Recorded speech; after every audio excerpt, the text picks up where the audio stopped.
Akal jirtu hundi keessan duraan dursee Dr. Ibrahimiin galatoom jedha. Afaan Ingiliziitiin qopheessee garuu afaan Oromootiin jechuun barbaade maaliif maanguddoon keenya waan as jiranii fi akka isaan dhagaan barbaada.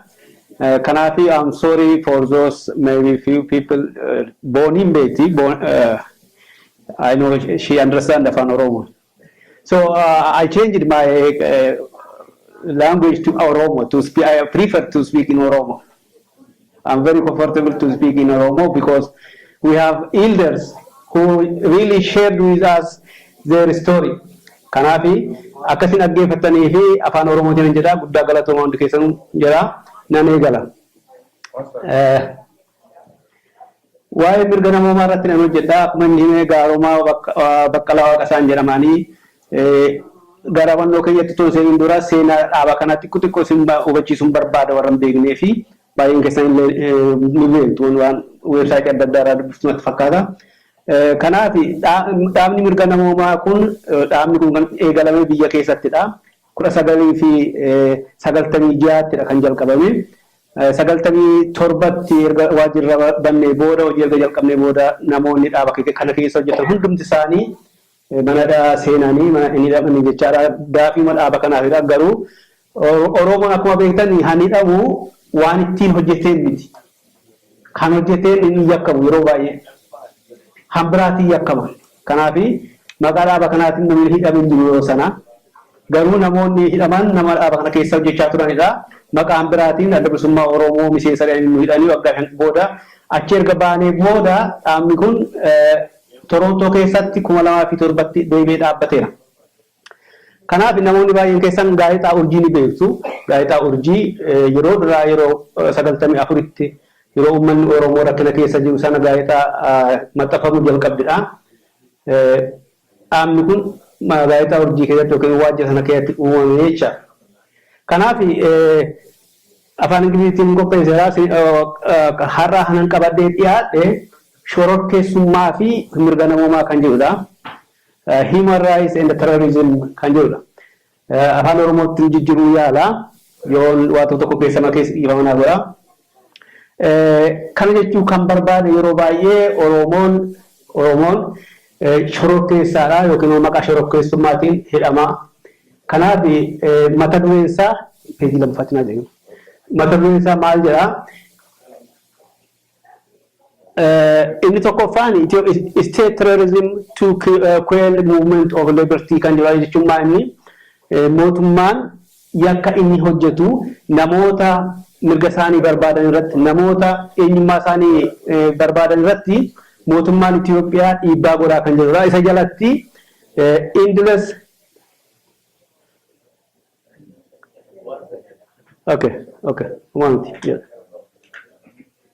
endless terror against Oromo nationals and Oromia in Oromia and beyond jedha. Mootummaan Itoophiyaa yeroo har'a qabeetoon ta'ini endless jedha. Hanjal qabame yeroo dheeraa duradha. Itti fufee hamma ammaattiyyuu uummanni Oromoo biyya keessattii fi biyya alaattillee hamma biyya alaattillee shororkeeffamaa jiraadha. Oromoon shororkeessaa miti garuu ofiisa shororkeeffamaa jira mootummaa biraatiin kan jedhudha. Yaadni isaa kanadha. Kanaaf past and present jedha. Isa darbee fi ammallee akkasitti jira jechuu barbaadeeni. Oromoon shororkeessummaa kan jalqabe yookiin shororkeessuu kan jalqabame mootummaan Itoophiyaa guyyaa akka mootummaatti biyyoota waliin fakkaanne biyyoota aadaa tokko hin qabne biyyoota eenyummaa walii hin beekne walitti fidanii walitti suphanii guyyaa sanarraa ka'eetudha. Kunis gaafa 1865tti mootummaan Itoophiyaa yeroo jalqabaaf ijaare Minilik mana Itoophiyaa ergamee booda kan godhedha. Kan xiyyeeffatee Oromoo yaadatu ture gara kibbaatti ture achirraa kaa'ee hamma ammaatti waan jiru agarsiisuufidha jechaadha. Kanaaf dura dabarsinee Oromoo shororkeeffamaa jira malee shororkeessaa hin jiru kan jedhu ragaa maal akka hin qabu isinitti agarsiisuun barbaada. Kanaaf isa dura waa'ee shororkeessituu yookiin shororkeessummaa mataa isaatti jechuun maal akka ta'e ibsu barbaada. Terrorism and terrorist jedha. terroriin maal jechaadha uummata tokkotti sodaa naquu jechuudha. Uummata tokkotti sodaa naquu jechaadha. Uummata tokko irratti dhiibbaa gochuu jechaadha. Uummata tokko akka jiru yaayee taqaxaa warra jiran sana jechaadha. Warra maaran yaayee taqaxaa isa jiran sana jechuudha. Kanaaf terrorizimiin immoo mataa isaatti eenyutu hojjetaa jira ta'e egaa terrorizimiin kun terrorizimiin yoo namaan hojjetama ta'e yookiin immoo kan gaggeeffamu yoo ta'e terrorizimii ta'a jechaadha. Terrorizimii jechuun egaa shororkeessummaatti hojjetamaa jira jechaadha. Kanaaf har'a isatti aanee gaaffiin guddaan shororkeessituun eenyudha? Shororkeessituun eenyudha? Asirratti yoo ilaallu isa jalqabaa fi isa dhumaa baruuf isa jidduu kana baruu qabnaa jechaadha. Terrorizim mataa isaatti yeroo har'aa kana biyya adda addaa biratti namoota adda addaa biratti hiikama yookiin hiikaa adda addaa qaba. Akkuma abbaan hiikkatedha. Kanaaf unurratti shororkeessituudha yookiin Oromoo shororkeessituudha jedhamee maaliif hiikame isa jedhu ilaaluu yaallaa jechaadha. Dhugumadha yoo akkas ta'ee baate immoo akkamitti mootummaan shororkeessaa akka ta'e adda baafachuu qabna jechaadha. Daddafeen deemaa. Kanaaf hojii shororkeessummaa kan hojjetu eenyudha? Actors. State terrorism kan jedhu biyya lafaarratti yeroo har'aa mootummaan shororkeessituudha kan jedhu yaada jira. Lammaffaan immoo state sponsored terrorism kan jedhu jira. Mootummaan ofii isaallee shororkeessuu ta'uu dide shororkeessitoota qacaree akka isaan hojii shororkeessummaa uuman godhaa kan jedhudha yaadni suni. Sadaffaan immoo state actors kan jedhaman jiru jechaani mootummaa yookiin aangoo mootummaa warra hin qabne hojii shororkaa kan hojjetan jiru. Hojii shororkeessituu kan hojjetan jiru. Isaan jechuu barbaadeni. Kanaaf isa jalqabaa irratti waa'ee shororkeessummaa kan akkamitti biyyi lafaa akka ilaalaa jiru haa ilaallu. Mootummaan Itoophiyaa har'a sadarkaa labsii baasee Oromoon adda bilisummaa Oromoo shororkeessituudha. Adda bilisummaa Ugaadenee shororkeessituudha. Adda bilisummaa eenyumtiyyuu dhaabni bilisa ta'e Itoophiyaa keessatti shororkeessituudha kan jedhu baaseera jechaadha. Kanaaf akkamitti maarratti hundaa'ee kana baasuu danda'e dhuguma jarri kun shororkeessituudha yookiin dhaabbileen kun shororkeessituudha kan jedhu ilaallaa jechaadha. Waa'ee shororkeessummaa yoggaa haasofnu yaada adda addaatu jira. Yaada sadiitu jira. Daddafee isitti gara qabxii gotti. Inni tokkoffaa maal jedhaa? Namoonni baratan, namoonni dubbisan, namoonni haala kana hordofan maal jedhu shororkeessuu kan danda'u yookiin hojii shororkeessuu uumuu kan danda'u mootummaa qofaadhaa kan jedhamtu jiru. Kanas sababa qabu. Tokkoffaa qabeenya qaba. Lammaffaa akkatti yeroo qaba akkatti hojjetu. Sadaffaa bakka qaba. Kanaaf hojii shororkeessummaa hojjechuu kan danda'u mootummaa qofaadhaa kan jedhamu jiru. Kun gosa tokkodha. Gosni lammaffaa maal jedhaa? Hojii shororkeessummaa mootummaaf kennamuu hin qabu. Namoota yookiin immoo dhaabbilee adda addaa yookiin immoo akka dhuunfaatti isaa ta'u namoota shororkeessuudha malee mootummaa shororkeessuu jedhamuu hin danda'u. Yoollee jechuu dadhabu yookiin uummata isaallee yoo miidha ta'e qaamni rakkina sana uumuu shororkeessituudha kan jedhudha jechuudha. Kana keessaa eenyu egaa haala uummata Oromoo ilaaltanii wal cinaa qabdanii bakka kam akka keessatti isintu beekaa jechuudha. Kanaaf waa'ee shororkeessummaa ammas yeroo ilaallu shororkeessummaan bakka lamatti kaaniiru. Inni tokko maal jedhaa? Gubbaarraa gadi kan dhufaa jira. Gubbaarraa gadi kan dhufu jechaan mootummaatu hojjetaa jechuudha. Inni lammaffaan immoo godarraa gara gubbaatti kan dhufu jechuudha yookiin immoo olla kan deemu jechuudha warra actors yookiin immoo governmental actors warra jedhamu jechuudha. Kanaaf kanumaan ceena. Kanumaan ceena kanarratti si qabsiiseeni asumarratti si dhiiseeni ilaala amma asitti ce'uun barbaade jechaadha. Egaa waa'ee shororkeessummaa baranneera. Waa'ee shororkeessummaa Oromoon dhuguma shororkeessaa yookiin immoo dhaabbileen Oromoo jiranii yookiin immoo mootummaa yoo ta'in dhaabbilee warra hidhannootiin illee ta'ini warra biyya keessaallee nagaadhaan deemaa jiranii waa tokko balleessanii yookiin immoo yoo isaan sodaatanii ton balleessii jechaadha. Dhaabbilee ala jiran wajjin walitti qabsiisanii namoota baay'eedhaan shororkeessituudhaan hidhaa jiru jechaadha. Murteessaa jiru. Mootummaa Itoophiyaa 2009tti seera baafateen eenyumtiyyuu gaazexeessaan shororkeessaa Itoophiyaa biratti namni siyaasaa addaa kan ta'e mootummaa Itoophiyaan deeggaree jechaadha shororkeessaadha. Namuu hundi shororkeessaa akka ta'etti qabsiisee waraqaa baasana labsii baay'isanaatiin adabaa jira jechaadha. Kanaaf hojii shororkummaa kun eessarraa eegalame kan jedhu gaggabaabsee ilaallee bira dabarra. Dabarsi. Akkuma ilaaltanii Minilik irraa Haayila Sillaaseerraa Mangistuudhaa achirraa Mallasaa Dumolee ammayyu seera waannoo isaa achuma jira. Kan inni kaayee deemee jechuu barbaadanii. Minilikii fi Haayila Sillaasee gidduu xaayituun jirtu waggaa 10 kan bulchiinsa isheen darbeera.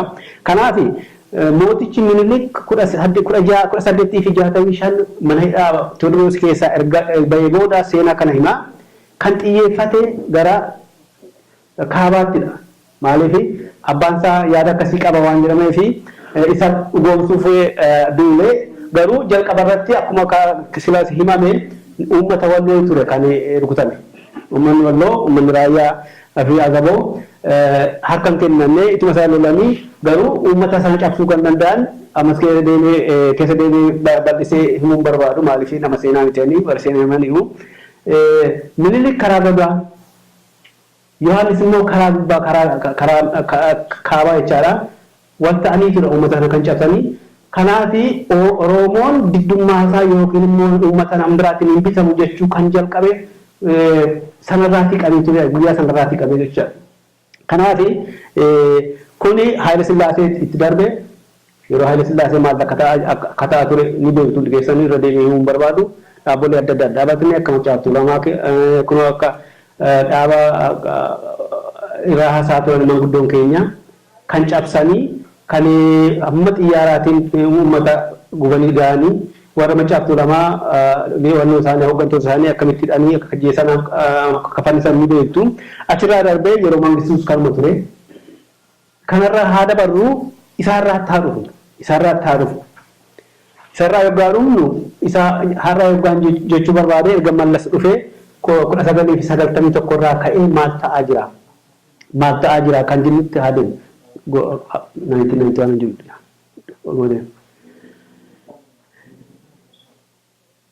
Kanaaf sila akkamitti akka darban hin beeku irra caalaayyuu yeroo Anoolee keessa yeroo diddaa Anoolee namni kuni yeroo waa buttaa waan guddaa nama hojjetanidha. Isaan ergallee dhuguma harka kennanii booda waan jedhan tokkotu jira. Waan jedhan maa inni yoo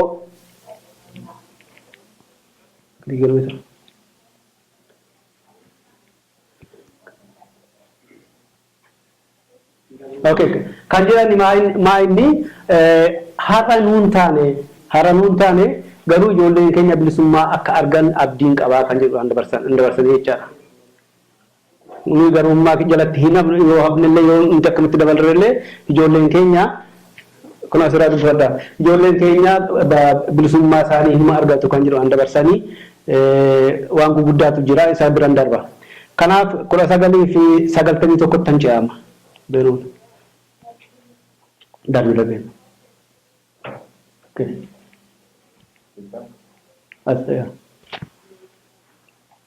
Ilala Human Rights Violation 1991 up to present jedha. 1991 irraa qabee ammammaatti maal ta'e nuti hundi keenya baay'een keenya yeroo sana namoota jirudha. Ijoolleen keenyatti dhalatanii guddatanii yeroo ammaa kana itti wantoota jiru jechaadha. Kanaaf asitti Human Rights Violation against individuals, small groups and the mass jedhudha. Independent political organizations and institutions jedha. Biyya Itoophiyaa keessatti egaa shororkeessummaan Oromoon yookiin immoo uummanni shororkeessaa miti baay'ee. Yoggaa waa'ee shororkeessummaa ilaallu waan sadii ilaalla. Waan sadii hubachuu qabna hundi keenya. Shororkeessituutu jira. Kan yeroo sanaa hojii shororkeessa sanaatiin miidhamantu jiru. Battalumatti jechaadha. Battalumatti kan miidhamantu jiru. Garuu kaayyoon shororkeessummaa namoota ajjeesuu miti yeroo baay'ee. Namoota sodaachisuudha warra kaan. Warra jiran sodaachisuudha. Shororkeessummaan qaamaanis ta'uu danda'a, sammuudhaanis ta'uu danda'a jechaadha. Fakkeenyaaf mootummaan Itoophiyaa yeroo baay'ee konkolaataa keessa boombii kaa'ee namoota 3 ajjeesa. Kuni ragaa jirudha. Uumee miti ani. Kaayyoon isaa namoota sana ajjeesuu miti. Namoota warra kaan sodaachisuudha. Kanaaf kana hubannee asirratti individuals yookaan jennu namoota baay'ee namoota akka nama tokkotti namoota shororkeessuu hin danda'ama. akkasuma small group yoggaa jennu akka maatiitti namoonni maatiidhaan shororkeeffaman jechuun namoonni maatiidhaan hidhaman namoonni maatiidhaan itti murtaa'ee waan jiruuf kana jechaa jira. Maasii yoggaa jennu immoo namoota akkuma isinitti hime kana waan tokko irratti balaa buusanii uummata shororkeessuu jechuudha. Uummanni akka sanatti akka hojii sanarratti bobba'anii waan gochuu jechuudha. Independent political organization institution kan jechuu barbaade fakkeenyaaf dhaabni tokko biyya Itoophiyaa keessatti bilisa ta'ee hojjechuu hin danda'u. Maaliif hanga tokko iddoo tokko ga'u namoonni achi keessaa jiranii maqaan biraatiin hidhamu. Maqaan biraatiin hidhamu kan jechuun shororkeessuu jechuudha dhaaba sana. Kan biraa immoo institution yookaan akka fakkeenyaaf dhuunfaa kan ta'e yookiin gaazexeessaa dhuunfaa namni ta'e tokko yookiin immoo dhaabboleen adda addaa akka Human Rights League kana Human Rights League biyya sana keessatti cufameera. Kan mataa isaanii dhaabu. Kan mataa isaanii NGO jiru civil organization jiranii kan isaanii dhaabu jechuudha. Olmuna dinna fituun barbaade Dr. Ibrahim tikkuma tuna daratti na okay. Olbeen beemee nada kan okay akkatti waa'ee shororkeessummaa ilaalan uummanni akkamitti shororkaa mootummaan Itoophiyaa uummata keenyaan uummata Itoophiyaa keessa jiran hundumaan iyyuu akkamitti shororkeessaa jira yeroo ammaa kana jennee galaallu haala akkasii jira hidhuu maatii wajjin hidhuu tokkodha lammaffaan toorcharii jechuu yookiin immoo nama erga dhalii booda dararuu jechuudha sana keessaa annam tokkodha kan irratti raawwatameeru kun jecha kun lamaan irratti raawwatameeru jechuudha kanaaf ragaa ba'uu danda'an waan nabi jiru ol baydeen mootummaan Itoophiyaa shororkeessummaa irratti shororkeessummaa ilaalee abshaaraadha mootummaan kun mootummaa kamirrayyuu mootummoota sinitti agarsiisee kamirrayyuu mootummaan kun abshaaraadha kan jedhu seera adda addaa kan addunyaa ta'an ni mallatteessee booda garuu deebi'ee waan baay'ee hojjechaa jira. Yoggaa isaan irratti dhiyeessinu dhaabni kuni dhaabni mirga namummaa kun yookiin Human Rights League of the Horn of Africa kan jedhu kuni istaatasii qaba. Istaatasii jechuun eeyyama qaba. Mootummoota wal ta'anii bira dhaqee dubbachuuf. Dhaqni yoggaa dubbannu mootummaan Itoophiyaa maal jedhee taasaa nuti kana fudhannu maaliif nuti mallatteessineerra kan inni jedhu kun sobaadha jedhu warri kaanis akkasuma jechaa jiru jechuudha. Kanaaf irratti hojjennee namoota sana amansiisuun dirqama keenyadha jecha. Mootummaan Itoophiyaa achitti hojjetu hambiraadha akkatti ufti mul'isu hambiraadha deebi'ee immoo kan hojjetu hambiraa waan ta'eef isa irratti hojjechuun hunduma keenya irratti eegamaa jechaadha. Kanaaf namoonni maaliif shororkaa'u namoonni Itoophiyaa keessa jiran irra caalaa yoo maaliif shororkaa'u yoo jenne joornaalistoota shororkaa'u waan barreessaniif jechaadha. Namoota waa'ee mirga namoota hojjetantu shororkaa'u ijoollee yuunivarsiitii maaliif shororkaa'u isaan waa'ee nyaataa namni gaafatu shororkeessaa jedhama Itoophiyaa keessatti. Nyaanni keenya nuuf haa fooyya'u jedhanii ijoolleen gaafannaan shororkeessituu isin jedhanii hidhanii jechaadha. Beektu yeroo baay'ee baasaa jirra. Yuunivarsiitii keessatti kan jiran haayiskuulii kan jiran akkumatti haala kanaatiin waamamuu jecha waan sobaa ta'e. Mootummaan Itoophiyaa har'a seerota akka 9 jiru kan mallatteeffamanii isaan keessaa 7 mallatteesseera. Tokkollee bakka hojiitti jijjiireen qabu. Tokko illee maaliif yeroo yerootti dhaabbileen adda addaa waa'ee shororkeessummaa mootummaa Itoophiyaa baasaa jiru. Rakkina uummatarraan baasaa jiru. Kanaaf hojiirra dhoksine yeroodhaaf garuu gaafatamu nuti kana mallatteessineerra namni kana mallatteesse yookiin biyyi kana mallatteesse kan hojjechuu danda'u kan jedhu dhiyeeffatu fudhatama isaa qabaatuun qabaatinis garuu isaan dhiyeeffatu jechaadha. Kanaaf namoonni ijoolleedhaan yookiin immoo namoota mana keessatti torchii godhan yookiin immoo dararan eenyu jettanii warra kana security forces soldiers intelligence hundumatu namoota manni hidhaa Itoophiyaa keessaa 100 keessaa 50 manoota hin beekamne lafa jalatti nama hidhu mana waraanaa keessatti yookiin dallaa waraanaa keessatti hidhu bakka jaalatanitti nama hidhu jechaadha. Bakki sun immoo shororkeessitootaa fi saaxila baasa namaa jechaadha. Kanaaf akka fakkeenyaatti jara kana isinitti namoota laman qaba.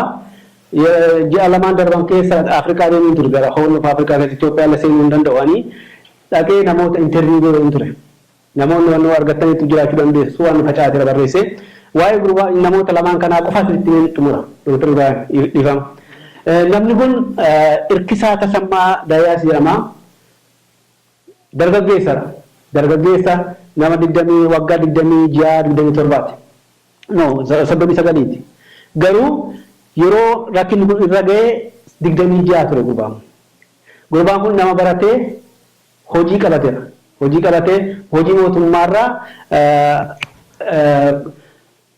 kaaba Itoophiyaa dhaqee nama hojii irra ture kaaba Itoophiyaa keessa achi dhaqanii maal jedhu nam tokko duunaa dhaabbolee adda addaa wajjin waan jirtuuf si tajjeesee qawwee kee fidanii qabaniitidhan gurbaan qabu gumadha Oromoo waan ta'e qofaafidha achi fuudhanii maayikalaawii geessanii maayikilaawiitti gurbaa kana waxalanii toorchii godhan jechaadha dabalanii ergasii booda gadhiisanii namatti ni jedhamee jechaadha ammas lammaffaa yoggaan mana sana keessaa bahu gaambellaatti hidhameera gaambellaa sanatti yoggaa deemu manni hojii isaa fudhatameera bakka hojii isaa bakka Tigree filaatameera hojii barbaacha yoggaa dhaqanii ammas hojii barbaacha dhuftee ati hojii shororkeessummaa keetti itti fuudhuftee qabanii hidhanii jecha maayikilaawiitti fudhatame ammas ajjeesanii karaa irratti gatanii gurbaa karaa Finfinnee irratti ajjeesanii gatanii akka isaaniitti jechaadha gurbaan lubbuun keessaan baanee namni fuudhee mana yaalaa geessa Minilik hospital jedhamu sana achi yoggaa fayyuu faana bu'uu isaanii waan argeef dooktarri wayyaa isaa baaseetu wayyaa mataa isaaniitti hojjetu baasee kennee fi akka badu gurbaa kanaa jechaadha gurbaan kun darama guddaa keessa erga yoggaa hospitaala sana keessatti ajjeesanii gatanii maatii isaa hidhan maatiin isaa haadha isaa abbaa isaa fi obbolaa isaa lamaan hidhanii jechaadha yoggaa inni badu isaanitti waggaa 5 murteessan ilaalaa gaa shororkeessummaa akkamitti akka ta'e wadda gurbaan kun qabame gaambellaati warri isaa kan jiran wallaggaadha Horroo Guduruu keessa waluu quban qaban kanaaf inni balleesse jedhamee kan ittiin hidhametti warri isaa waan quban qabanii warri isaa dhiigamanii maayidhaatti keessa jiru hamma ammaatti waggaa 10 ijoolleetti 5 murtaa'ee abbaa fa'aatti 10 murtaa'ee maayidhaa keessa jiru jecha quba waliin qaban jiru walaal arganii hin beekan waggaa meeqa kun tokkoffaa lammaffaa immoo